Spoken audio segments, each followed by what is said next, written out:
50 million.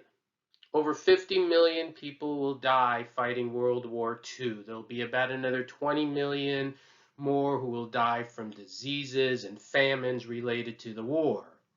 So this topic of World War II, which is going to be several lectures that we're going to cover in my course, is something that I'm very passionate about teaching, something that I've always thought is the most important lectures I talk about. And the reason at its core, why do we study World War II, is this: the generation that went through this war, the generation that went through the Holocaust, the generation that went through the Battle of France and the Battle of Britain and Iwo Jima and Okinawa and D-Day, that generation is almost gone. And as that generation passes, people are already forgetting. When I started to teach over 20 years ago, I'd ask my students, how many of you have a relative alive today who fought in World War II? And almost every hand went up. When I ask that question today, I almost never get a single hand that is raised. And so now more than ever, we need to study this event and this story of World War II.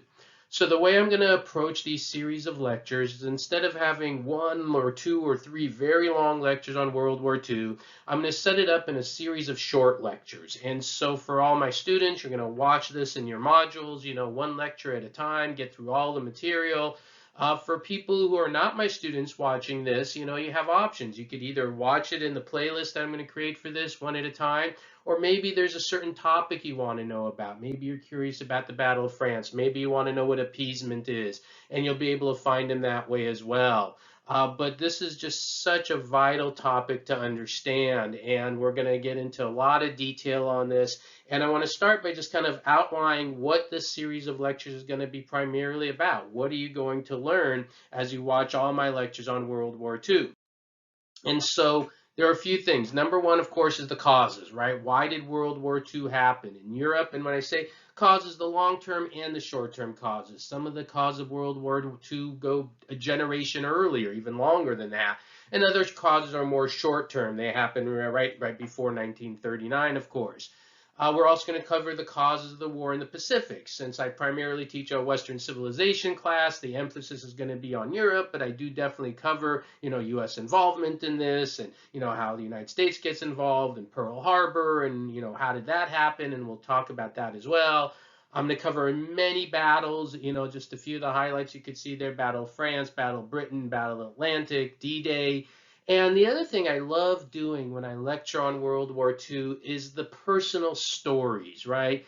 And you hear these numbers: 6 million Jews, for example, murdered during the Holocaust, and it's such a huge number. People kind of lose track of the humanity of just this individual story. So I want to, as I'm giving these lectures, share a story of a Holocaust survivor, share a story of a World War II vet, or just my neighbor even, who's 95 years old and lived through World War II, and all the stories she told me, and I want to be able to share those as well as part of learning the narrative.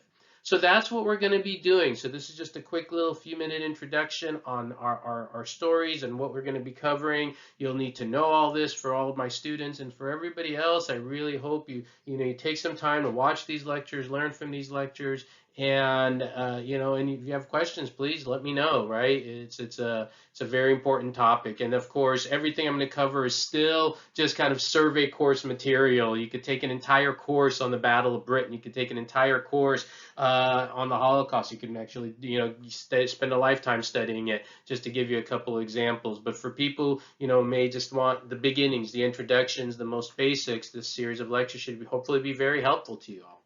All right, that's it. Everyone have a great day, and we'll keep going on the next lecture here. Thank you.